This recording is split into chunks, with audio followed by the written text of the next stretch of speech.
جیسا کہ مسلمانان عالم جانتے ہیں، اسلام پر حملہ کرنے کے لیے ہر دور میں نئے نئے فتنے وجود میں آتے رہے، لیکن تائید ربانی اور تائید مصطفیٰ صلی اللہ علیہ وسلم سے اسلام کو ہر دور میں عروج ملا۔ اس دور میں بھی ایک بہت بڑا فتنہ جو کہ مسلمانان عالم کی جو نوجوان نسل ہے اس کو خراب کرنے کے لیے لانچ کیا گیا، میری مراد انجینئر محمد علی مرزا ہے، کہ جو تمام کے تمام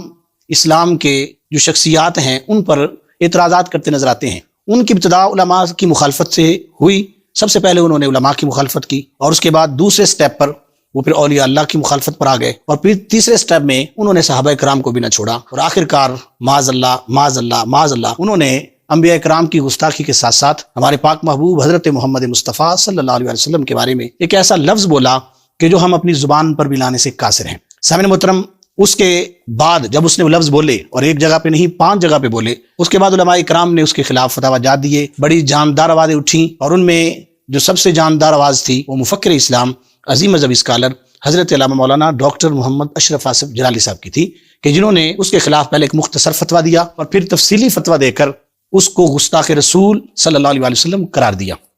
اس فتویٰ کے بعد اس کو 295 کے ذریعے جیل میں بھیجا گیا، اور پھر وہاں پر آپ جانتے ہیں کہ ہماری عدالتوں کا نظام کیسا ہے۔ 103 دن گزارنے کے بعد اس شخص کو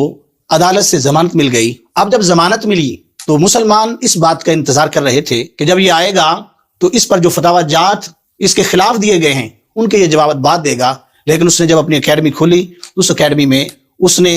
بجائے اس کے کہ کوئی بات کرتا، اس نے یہاں تک کہہ دیا کہ مجھے جیل کے اندر بھی کچھ عیسائی پادری ملے اور جنہوں نے یہ بات کہی کہ آپ نے صحیح بات کی تھی۔ حالانکہ ناظرین آپ یہ بات یاد رکھیں، ایک ہے اس ملک کی عدالت اور ایک ہے اسلام کی عدالت۔ اسلام کی عدالت میں آج بھی وہ مجرم ہے، اسلام کی عدالت میں آج بھی وہ گستاخ رسول ہے، اور اس کو